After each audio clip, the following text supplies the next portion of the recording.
Hello, स्वागत है आपका दीक्षित की दुनिया वन में। तो गाइस, आज मैं आपको शिव भगवान की एक अलौकिक कथा सुनाने जा रही हूँ, जिससे गरीबी से मुक्ति के लिए बताई गई है। तो कथा शुरू करते हैं। भगवान शिव कहते हैं,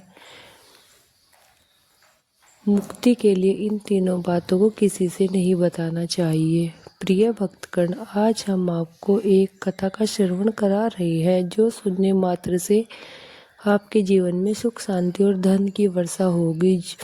तो चलिए कथा को प्रारंभ करते हैं। भगवान शिव माता पार्वती से कहते हैं कि 3 बातें मानव को कभी किसी को नहीं बतानी चाहिए। जो मानव यह 3 बातें नहीं बताते हैं वह इंसान कभी भी गरीब नहीं होता है। फिर माता पार्वती कहती है कि हे प्राणनाथ, वह कौन सी 3 बातें हैं जिसे जान लेने से इंसान को कभी भी दुखों का सामना नहीं करना पड़ता। फिर भगवान शिव कहते हैं, हे देवी, आज मैं पृथ्वी लोक पर एक सन्यासी का रूप धारण करके यह 3 बातें बताने जा रहा हूँ। कृपया आप इस कहानी को ध्यानपूर्वक सुने। अगर आप इस कहानी को सुन रहे हो तो पूरा सुनिए। इस कथा को आधा अधूरा छोड़कर जाने की गलती मत करिएगा, क्योंकि इस पवित्र कथा को पूरा सुनने से मन चाहा फल की प्राप्ति होगी। इसलिए इस कथा को पूरा सुने। आप शिव भक्त हैं तो भोलेनाथ बाबा का अनादर ना करें। भगवान शिव पृथ्वी लोक पर एक सन्यासी के रूप में आते हैं। आज की इस प्यारी सी कहानी की शुरुआत करते हैं। प्राचीन समय की बात है। एक नगर में एक धनवान सेठ रहता था। उसके घर में किसी चीज की कोई कमी नहीं थी और व्यापार बहुत अच्छा चल रहा था। उसकी पत्नी भी बहुत खुश रहती थी, क्योंकि सेठ हर महीने उसके लिए नए नए गहने खरीदता था और उसे बहुत प्रसन्न रखता था। प्रिय श्रद्धालुओं, सेठ के घर के बगीचे में एक वट का वृक्ष था। उस वट वृक्ष के नीचे सन्यासी अपना आसन बिछाकर ध्यान किया करते थे। सेठ और सेठानी दोनों सन्यासी की बहुत सेवा करते थे और उसकी देखभाल भी किया करते थे, क्योंकि वह सन्यासी कई सालों से उस वट के वृक्ष के नीचे ही रहते थे। सेठ हर रोज सन्यासी को घर का भोजन देते थे और सन्यासी भी उसके से बहुत प्रेम करने लगे थे। भगवान शिव जो सन्यासी थे वह बहुत खुश थे, क्योंकि उन्हें किसी चीज के लिए कहीं और नहीं जाना पड़ता था। सेठ और सेठानी हर रोज उन्हें स्वादिष्ट भोजन खिलाते थे। प्रिय श्रद्धालुओं, सेठ की पत्नी बहुत ही सरल और भोले स्वभाव की थी। उनकी आदत थी कि वह घर की हर बातें बाहर वालों को बता देती थी। एक दिन सेठ की पत्नी ने अपने पति से पूछा, पिया जी, आपका व्यापार कैसा चल रहा है? क्या आप को मुनाफा भी कमाते हैं? श्रद्धालुओं, अपनी पत्नी का ऐसा सवाल पूछने पर सेठ ने सारी बातें बता दी। सेठ ने कहा, प्रिय, मैं अनाज का धंधा करता हूँ। मैं चंबल की घाटी से अनाज खरीदता हूँ और उसे महंगे दामों में बेचा कर देता हूँ। प्रिय श्रद्धालुओं, अपने पति की यह बात जानकर सेठानी बहुत प्रसन्न हुई। उसने सोचा कि पति तो बहुत ही बुद्धिमान है। यह बात तो सारे नगर वालों को बता देनी ही चाहिए कि मेरे पति इतने बुद्धिमान हैं और इतना ज़्यादा धन कमाते हैं। प्रिय श्रद्धालुओं, अब सेठ जी की पत्नी ने पूरे नगर में यह बात फैला दी कि उनके पति इस तरीके से पैसा कमाते हैं। श्रद्धालुओं, अब क्या था, नगर के कुछ लोगों को जब यह पता चला कि सेठ किस प्रकार धन अर्जित करता है और तो भी वह भी अनाज का धंधा करने लगे। फिर प्रिय श्रद्धालुओं, अब नगर के बहुत से लोग अनाज का व्यापार करने लगे थे। सेठ जो पहले कम दाम में अनाज खरीदता था, अब वही अनाज महंगे दामों में बिकने लगा है। सेठ का धंधा थोड़ा कम चलने लगा, उसे मुनाफा नहीं तो होता और धीरे धीरे वह गरीब भी होता जाता है। सेठ का पूरा धंधा बैठ जाता है, यह देखकर वह बहुत चिंतित और दुखी हो जाता था। प्रिय श्रद्धालुओं, एक दिन की बात है। सेठ अपने व्यापार की परेशानी से तंग आकर बगीचे में बैठा था। तभी भगवान शिव जी, जो सन्यासी थे, वहां आते हैं और कहते हैं कि सेठ जी, क्या बात है, आज आप कुछ परेशान से लग रहे हैं। तब सेठ बताते हैं कि हे संत महात्मा, मेरा व्यापार बहुत ही मंदा चल रहा है, मुनाफा बहुत कम हो गया है। नगर के बहुत से लोगों ने अनाज का धंधा शुरू कर दिया है, जिससे मेरा धंधा बैठ सा गया है। भगवान शिव, जो सन्यासी थे, सेठ की बातें सुनकर कहते हैं, सेठ जी, क्या आपने किसी को बताया था कि आप किस प्रकार अपना धन अर्जित करते हैं, किस प्रकार आप अपनी जीविका चलाते हैं? तब सेठ कहते हैं कि हाँ संत महात्मा, मैंने अपनी पत्नी को सारी बातें बता दी थी। वह मुझसे पूछ रही थी कि आप इतना धन कैसे कमाते हैं। तब मैंने उसे बताया कि मैं अनाज का व्यापार करके धन अर्जित करता हूँ। प्रिय श्रद्धालुओं, अब सन्यासी जी को सारी बातें समझ में आ जाती है। सन्यासी कहते हैं, सेठ जी, अब आपने बहुत बड़ी गलती कर दी है। आपको सेठानी जी से यह बातें नहीं करनी चाहिए थी। आज मैं आपको एक कहानी सुनाता हूँ और इस कहानी के माध्यम से बताऊँगा कि चाहे कितने भी करीबी इंसान हो, यह बातें कभी भी नहीं बतानी चाहिए। इससे गरीबी आपके आसपास भी नहीं फटकेगी। तब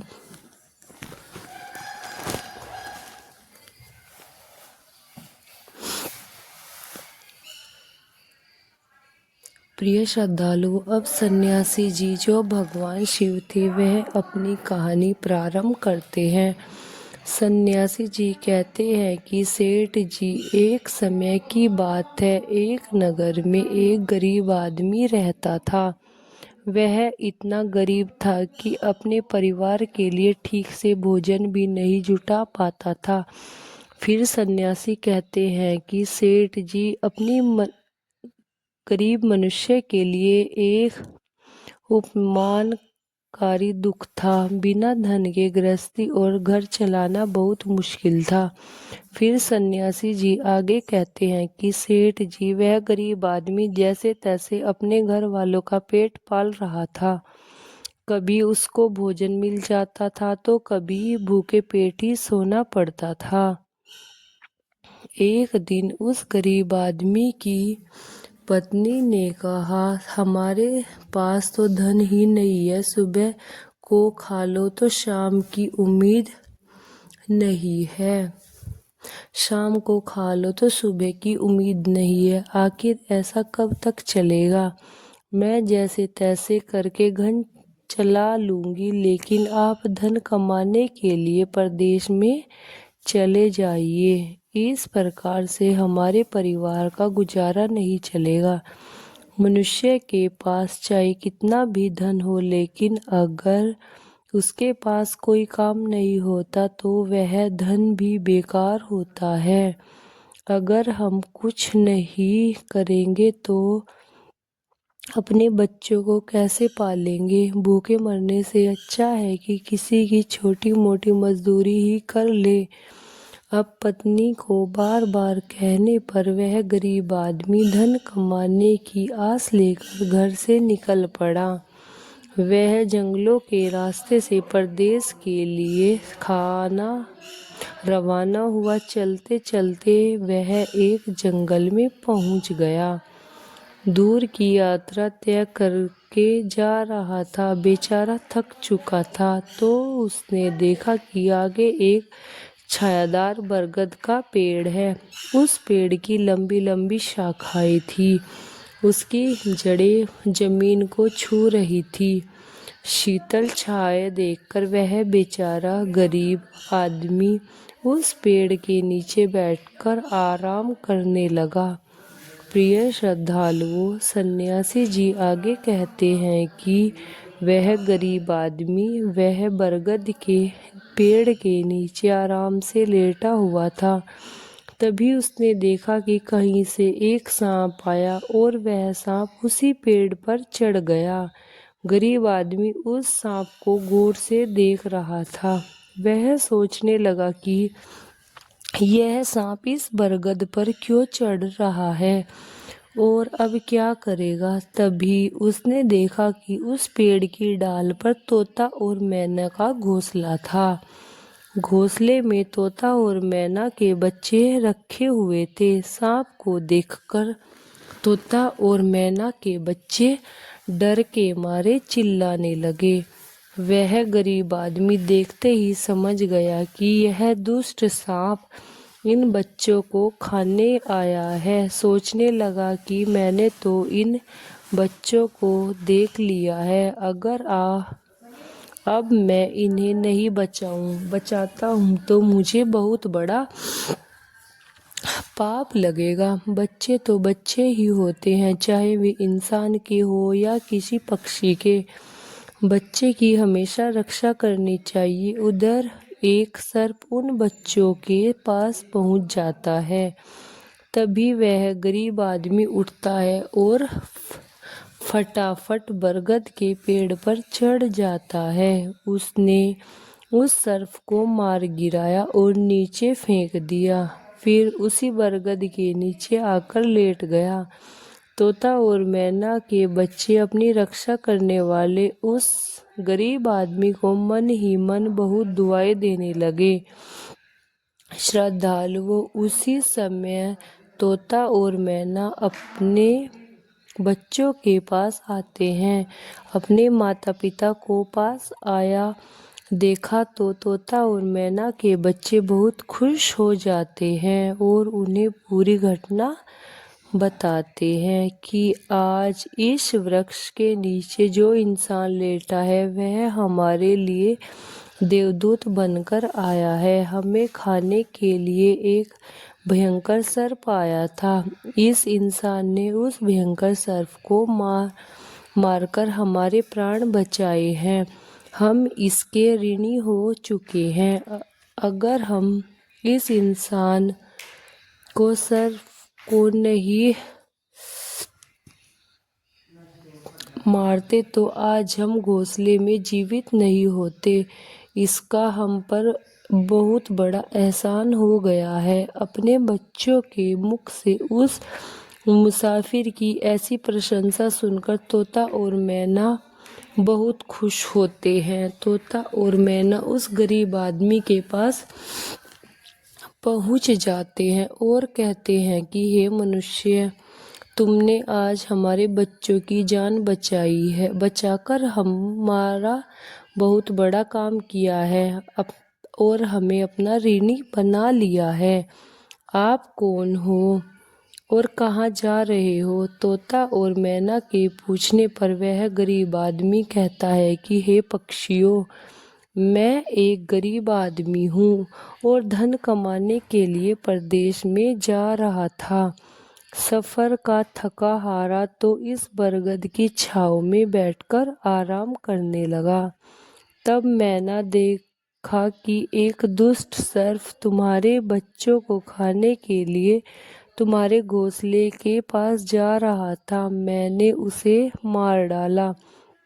फिर तोता और मैना बोले, भाई तुमने हम पर बहुत बड़ा उपकार किया है। संसार में सबसे बड़ी खुशी बच्चों से होती है। बच्चों से अधिक प्रिय तो किसी को कोई नहीं होता है। आप भी तो धन कमाने अपने बच्चों के लिए ही जा रहे हैं। अब आपने हमारे बच्चों की जान बचाई है तो हम आपके बच्चों को भूख मिटाना चाहते हैं।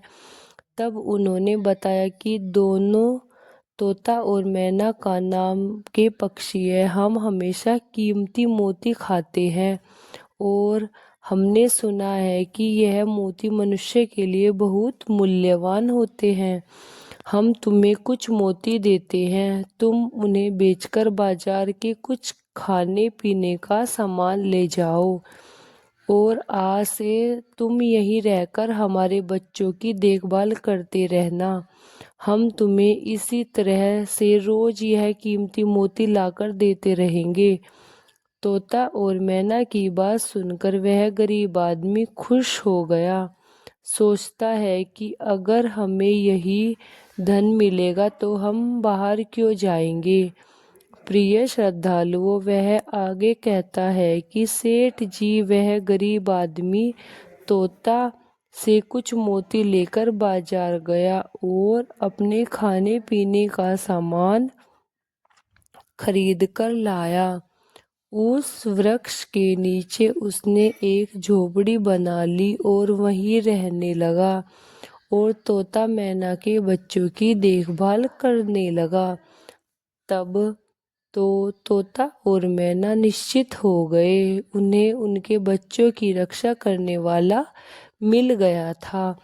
अब वे निश्चिंत होकर भोजन के लिए सुबह अपने घोंसले से उड़ जाते थे और शाम को लौट कर आते थे। अपने बच्चों को घोंसले में सुरक्षित देखकर वे बहुत खुशी हो जाते थे और उस गरीब आदमी का धन्यवाद करते थे और कुछ मोती लाकर देते थे। इस प्रकार तरह तरह से धीरे धीरे तोता और मैना की नौकरी करते हुए उस गरीब व्यक्ति को 2 महीने बीत चुके थे। इधर तोता और मैना के बच्चे भी बड़े हो गए थे। अब उस आदमी को अपनी पत्नी और बच्चों की याद आने लगी। एक दिन उसने तोता और मैना से कहा कि हम अपने घर जाना चाहते हैं, पता नहीं हमारी पत्नी और बच्चे कैसे होंगे। तब तोता और मैना बोले कि हे भाई, अब तुम निश्चिंत होकर अपने घर जा सकते हो और अपने बच्चों के साथ रहो। हमारे बच्चे भी अब उड़ने के काबिल हो चुके हैं, अब कोई भय नहीं है। तुम अपनी पत्नी और बच्चों को देखो, कभी तुम्हें हमसे मिलने का मन हो तो इस स्थान पर आ जाना। श्रद्धालुओं, इतना कहकर तोता और मैना उस गरीब आदमी को ढेर सारे मोती देते हैं। अब वह गरीब व्यक्ति उन मोती को अपने साथ लेकर अपने घर पहुंच जाता है। उसने वह मोती अपनी पत्नी को दिखाया तो उसकी पत्नी बहुत प्रसन्न हुई। उसने पूछा, पतिदेव, तुम यह कीमती मोती कहाँ से लेकर आए हो? तब उस आदमी ने बताया कि हे प्यारी, मैं बीते 2 महीनों से एक तोता और मैना के यहाँ पर नौकरी कर रहा था। उन्हीं ने मुझे यह कीमती मोती दिए हैं। यह मोती बहुत कीमती और अनमोल मोती हैं। इन्हें बेचकर हम अपना घर और बड़ा बनवाएंगे, अपने बच्चों को अच्छे वस्त्र लाकर देंगे और तुम्हारे लिए भी नए नए गहने बनवाएंगे।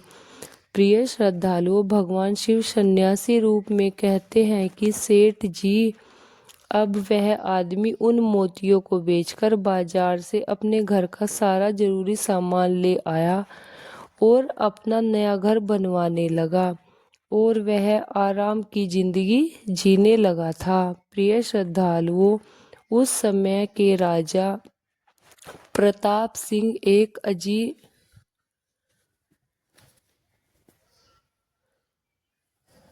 प्रिय श्रद्धालुओं, उस समय के राजा प्रताप सिंह जी एक अजीब रोग से ग्रसित हो चुके थे। नगर में दूर दूर से बड़े बड़े वैद्य राजा को देखने के लिए आए और अपने अपने तरीकों से इलाज शुरू कर दिया था, लेकिन राजा को स्वास्थ्य में कोई भी सुधार नहीं देखा।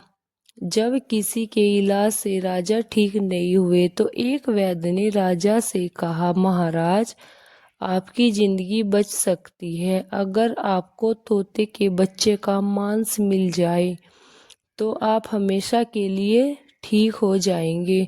इस प्रकार वैद्य की बातें सुनकर राजा प्रताप सिंह जी ने अपने राज्य में घोषणा करवा दी कि जो कोई उसे तोते लाकर देगा उसे सोने के सिक्के दिए जाएंगे। प्रिय श्रद्धालुओं, धीरे धीरे यह बात पूरे राज्य में फैल गई। सब लोग तोते की तलाश में इधर उधर लग गए, पर किसी को भी तोता नहीं मिला। एक दिन गरीब आदमी की स्त्री अपनी पड़ोसन से कुछ स्त्रियों के साथ बैठकर बातें कर रही थी। कुछ घर गृहस्थी की बातें हो रही थी। बातों ही बातों में तोते की चर्चा छिड़ गई। एक स्त्री बोली, बहन, क्या तुम्हें पता है कि राजा साहब ने तोते का बच्चा लाने का आदेश दिया है? तोता लाना कोई आसान काम नहीं है। जब गरीब आदमी की पत्नी ने सुना कि राजा साहब बीमार हैं और उन्हें घोषणा की है कि जो कोई उन्हें तोते का बच्चा लाकर देगा उसे सोने की सिक्कों से मालामाल कर दिया जाएगा, यह सुनकर उस गरीब आदमी की पत्नी ने कहा, अरे बहनों, तोता लाना कौन सी बड़ी बात है। मेरे पति तो 2 महीने से तोता और मैना की नौकरी करके आए हुए हैं। वह एक नहीं कई तोते ला सकते हैं। इतना कहने के बाद वह अपने घर चली गई। नगर की स्त्रियों ने उसकी बातें सुनी और अपने पतियों से बतलाई। धीरे धीरे यह बात पूरे नगर में फैल गई। राजा ने भी सुना कि उनके राज्य में एक व्यक्ति है जो तोता और मैना के पास नौकरी करके आया है। राजा ने अपने सैनिकों को आदेश दिया है कि उस आदमी को पकड़कर ले आइए और उसके कहिए कि वह एक तोते का बच्चा लाकर दे। राजा ने कहा, इसके बदले में हम तुम्हें मुंह मांगा इनाम भी देंगे। यह सुनकर वह आदमी घबरा गया और बोला, महाराज, आप मेरे प्राण ले लो, पर मैं आपको तोते का बच्चा लाकर नहीं दे सकता हूँ। मैंने तो उनकी जान बचाई थी। एक रक्षक भक्षक कैसे बन सकता है? इसके इनकार करने पर राजा प्रताप सिंह जी बहुत ही नाराज हो गए और बोले, अगर तुमने हमारी बात नहीं मानी और तोता का बच्चा लाकर नहीं दिया तो हम तुम्हारी पत्नी और बच्चे को मरवा देंगे। प्रिय श्रद्धालुओं, फिर भगवान शिव रूपी सन्यासी जी कहते हैं कि मनुष्य सबसे ज्यादा कमजोर तब पड़ता है जब उसके बच्चों की सुरक्षा की बात आती है। ऐसे में वह कुछ भी करने को मजबूर हो जाता है। राजा की बात सुनकर वह गरीब आदमी बहुत घबरा गया। उसने सोचा कि अब मुझे किसी भी तरह तोते का बच्चा लाकर राजा को देना ही पड़ेगा। वह घर आया और अपनी पत्नी को डांटने लगा, तुमने यह क्या कर दिया? तुम्हें बिल्कुल भी समझ नहीं है हम क्या करते हैं और कहाँ जाते हैं। तुमने यह बातें नगर की स्त्रियों को क्यों कही? धीरे धीरे यह बात राजा प्रताप सिंह जी के पास भी पहुंच गई है। अब बताओ मैं क्या करूं? जिन तोते और मैना ने हमें खाने को भोजन, रहने को नया घर और पहनने को वस्त्र आदि दिए, मैं उनके साथ गद्दारी कैसे कर सकता हूँ? तुमने यह बात उन स्त्रियों को बताकर बहुत बड़ी भूल की है। वह व्यक्ति कहता है कि प्रिय, अपने घर की कुछ बातें दूसरे से कभी नहीं कहनी चाहिए। पहली बात, आपके घर में कितना धन है यह नहीं बतानी चाहिए, और आपकी कमाई का स्रोत क्या है यह बातें भी नहीं दूसरों को बतानी चाहिए। यह बातें दूसरों से कभी भी नहीं बतानी चाहिए। दूसरी बातें, घर में आपसी प्रेम की बातें, पति पत्नी के प्रेम की बातें बाहर वालों के सामने कभी नहीं करनी चाहिए। तीसरी बात, आपसी लड़ाई झगड़े मतभेद मान अपमान की बातें भी कभी दूसरों से के सामने कभी नहीं करनी चाहिए, वरना लोग हमारी गुप्त बातें जानकर हमारी कमजोरी का फायदा उठाते हैं। चौथी बात, अपनी कमजोरी दूसरों के सामने कभी भी नहीं बतानी चाहिए, और उन्नति का राज किसी को भी कभी नहीं बताना चाहिए। जिन बातों को कहने से आपके परिवार पर दुख आ सकता है वे बातें कभी बाहर नहीं करनी चाहिए। खासकर उन बातों को अपनी स्त्री से ना कहें जिन बातों से घर की मान प्रतिष्ठा नष्ट होती हो, परिवार पर संकट आता हो, किसी की जान जाती हो, परिवार में फूट पड़ती हो या अपने रिश्ते खराब होते हो, क्योंकि कहते हैं कि स्त्रियों के पेट में इस तरह की बातें पचती नहीं हैं। अब वह गरीब आदमी बोला, प्रिया, तुम्हारी यह गलती आज हमारे परिवार को मौत के मुंह में डाल रही है। यदि तुमने इस बात को छुपा लिया होता तो आज हम निर्भय होकर अपने घर में आनंद की जिंदगी जी रहे होते। अब राजा की आज्ञा तो तोता का बच्चा लाकर राजा को देना ही पड़ेगा, लेकिन ऐसा करने से मैं पापी कहलाऊंगा, मैं पाप का भागीदार बन जाऊंगा। जिन बच्चों की मैंने इतने दिन देखभाल की है, उन्हें मरने से बचाया है, अब मैं उन्हें किस प्रकार मौत के मुंह में डाल सकता हूँ। पत्नी कहने लगी कि पति देव जी, अब जो भी हो, लेकिन हमें अपनी और बच्चों की जिंदगी बचानी हो तो आपको यह पाप करना ही पड़ेगा। प्रिय श्रद्धालुओं, अब तो बड़ा लाचार होता हुआ वह गरीब आदमी जंगल की ओर चल पड़ा था, जहां वह तोते के बच्चे की देखभाल करता था। उधर जब तोता और मैना और उनके बच्चों ने उस गरीब आदमी को अपने पास आता हुआ देखा तो वे बड़े खुश होने लगे। अपने बच्चों को अत्यंत खुश देखकर तोता और मैना कहने लगे, अरे बच्चों, तुम इतने खुश क्यों हो रहे हो? वह तो तुम में से किसी एक को लेने के लिए आ रहा है। तुम में से कौन है जो आज उसके साथ जाकर उसकी और उसके बच्चों की जान बचाएगा? फिर तोता कहता है कि बच्चों, लेकिन एक बात याद रखना, तुम में से जो भी उसके साथ जाएगा वह कभी लौटकर नहीं आएगा। वह नगर के राजा का भोजन बन जाएगा। प्रिय श्रद्धालुओं, तब तोते के बच्चों ने पूछा कि आप ऐसा क्यों कह रहे हो? तोता बताता है कि बच्चों, यहाँ का राजा बीमार पड़ गया है और वेद ने उसे तोतों के बच्चे का मांस खाने के लिए कहा है, इसलिए तुम में से किसी एक को वह लेने के लिए आया है। यदि तुम में से कोई उसके साथ जाने को तैयार है तो वह जा सकता है।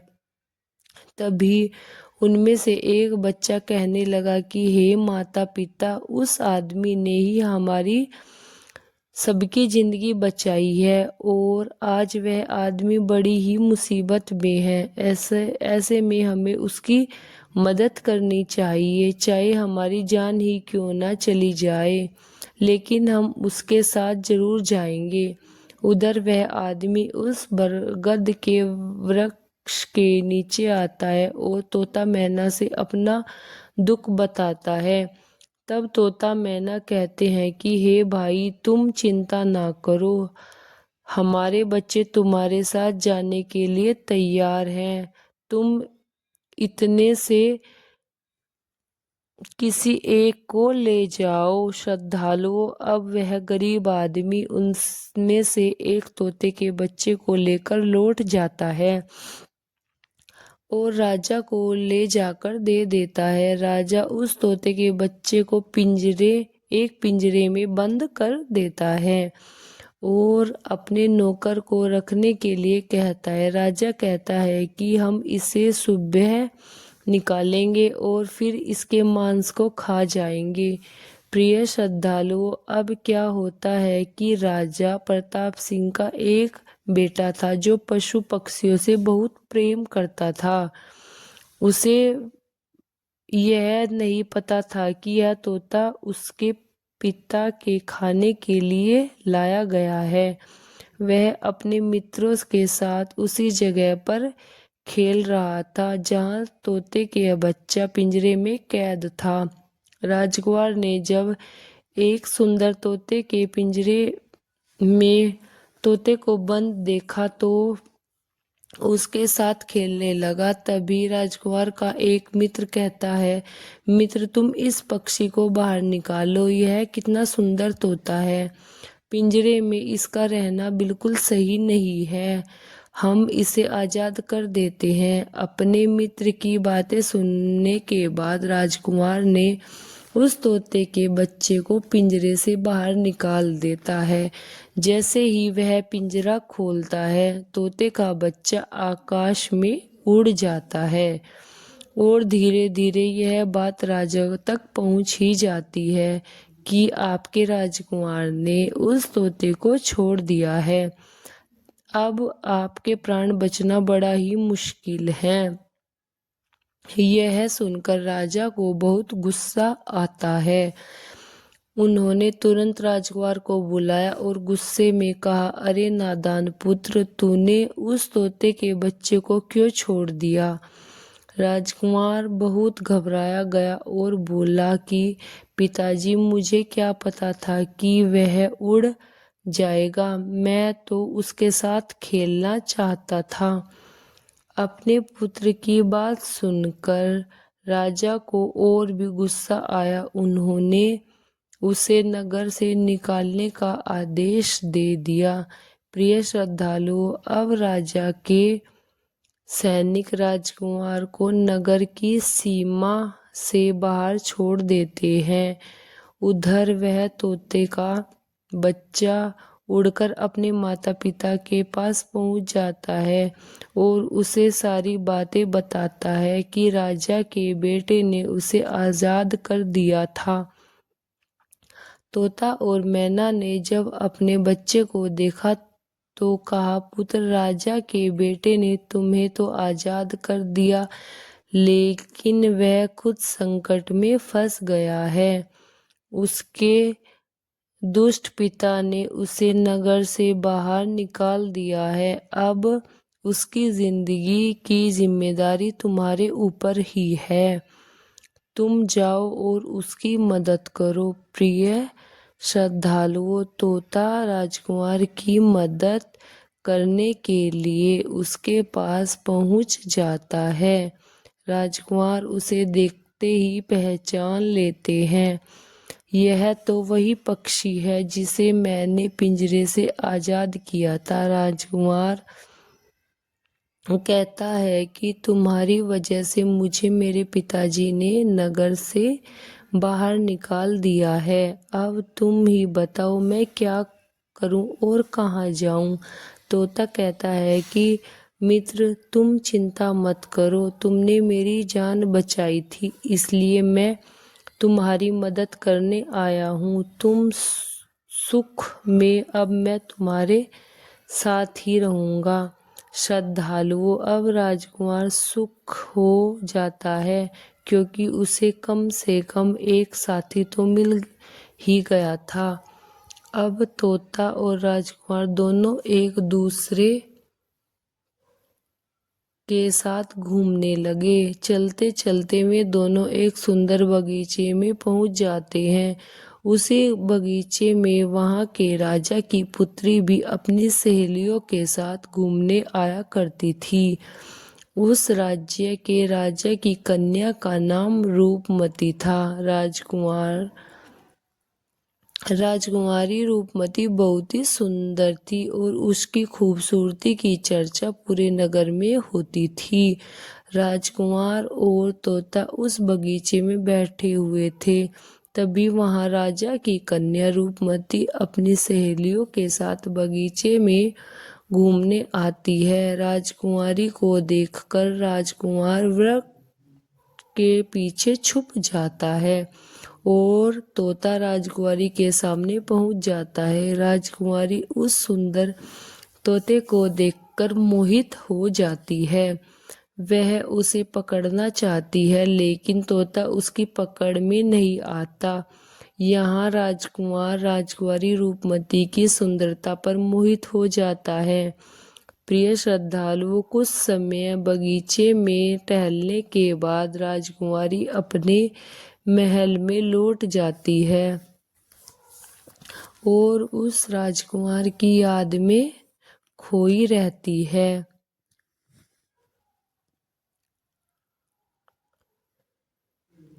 राजकुमार पूरी तरह से राजकुमारी पर मोहित हो जाता है। अब तो उसे एक पल भी अच्छा नहीं लग रहा था। तब तोते ने कहा, मित्र तुम चिंता मत करो, तुम जिसे चाहने लगे हो मैं तुम्हें उससे मिलवा दूंगा। राजकुमार बोला, मित्र तुम मुझे किस तरह उस राजकुमारी से मिलवा दोगे? मैं उसके बिना अब नहीं रह पाऊंगा। तोता बोला, मित्र तुम मुझ पर भरोसा रखो, पता लगाकर आता हूँ कि राजकुमारी कहाँ रहती है और तुम उससे कैसे मिल सकते हो। प्रिय श्रद्धालुओं, तब तोता राजकुमारी रूपमती के पास जाता है। राजकुमारी के महल के चारों तरफ सैनिक तैनात थे, लेकिन तोता उड़ता हुआ ऊपर से उसके महल में जाता है और जाकर राजकुमारी जी के कक्ष के बाहर बैठ जाता है। तोता वहां से सब नज़ारा देखता है और सारी बातें आकर राजकुमार को बता देता है कि महल में जाकर राजकुमारी से मिलना बहुत मुश्किल है। तोता कहता है कि तुम एक काम करो, अपना रुमाल मुझे दे दो, मैं तुम्हारे रुमाल आज राजकुमारी के पास पहुंचा दूंगा और उसकी चुनरी ले आऊंगा।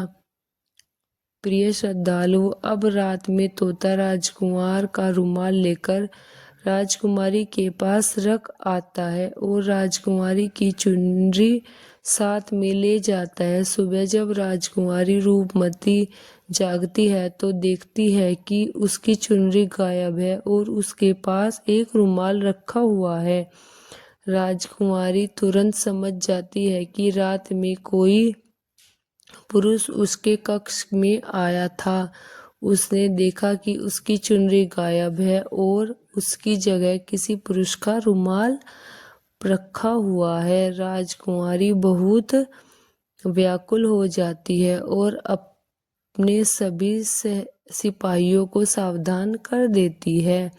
वह सिपाहियों से पूछती है कि रात में उसके पास कौन आया था, लेकिन किसी के पास कोई जवाब नहीं होता है। अब राजकुमारी के कक्ष की सुरक्षा और भी बढ़ा दी जाती है।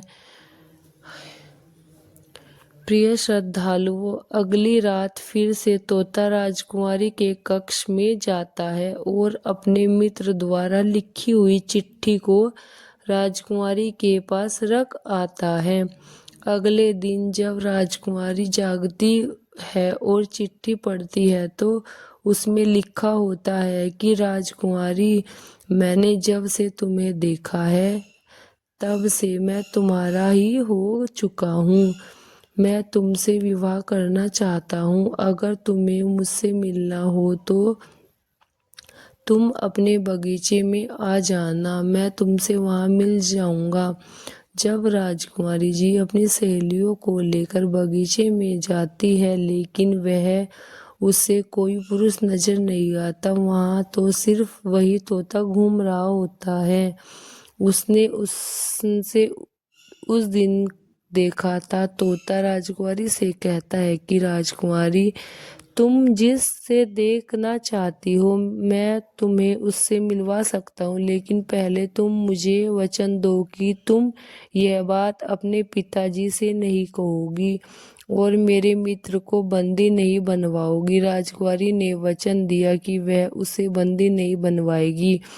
मुझे उससे मिलवाओ, मैं भी देखना चाहती हूँ कि वह कौन है जो इतने सख्त पहरे के बावजूद भी मेरे कक्ष में पहुंच गया। तब तोते ने अपने मित्र राजकुमार को बुलाया। श्रद्धालुओं, राजकुमार भी देखने में बहुत ही सुंदर था। उसकी सूरत देखकर राजकुमारी भी उस पर मोहित हो गई। तब राजकुमार आता है और राजकुमारी के पास बैठकर बड़े ध्यान से उसके सुंदर चेहरे को निहारने लगता है। राजकुमारी ने पूछा कि तुम कौन हो और इतने कड़े पहरे के बाद भी तुम मेरे कक्ष तक कैसे पहुंच गए हो। राजकुमार बोला कि प्रिय, जब दिल में प्रेम होता है तो कोई भी कार्य असंभव नहीं होता है। जब से मैंने तुम्हें देखा है तब से मैं तुम्हें प्रेम करने लगा हूँ और तुमसे विवाह करने की इच्छा रखता हूँ। श्रद्धालुओं, जब राजकुमारी जी ने पूछा कि तुम कौन हो और कहाँ से आए हो, तब राजकुमार ने अपनी पूरी कहानी उसे सुना दी। राजकुमार की कहानी सुनने के बाद राजकुमारी ने मन में उनके लिए सहानुभूति हो गई। तब अब तो रोजाना राजकुमारी रूपमती उस राजकुमार से मिलने उस बगीचे में आया करती थी। एक दिन राजकुमारी ने राजकुमार से कहा कि मेरे पिता तुम्हारे साथ मेरा विवाह कभी नहीं करेंगे, इसलिए मैं तुम्हें साथ भाग चलती हूँ और कहीं दूसरी जगह चलकर हम अपना विवाह कर लेंगे और आनंद पूर्वक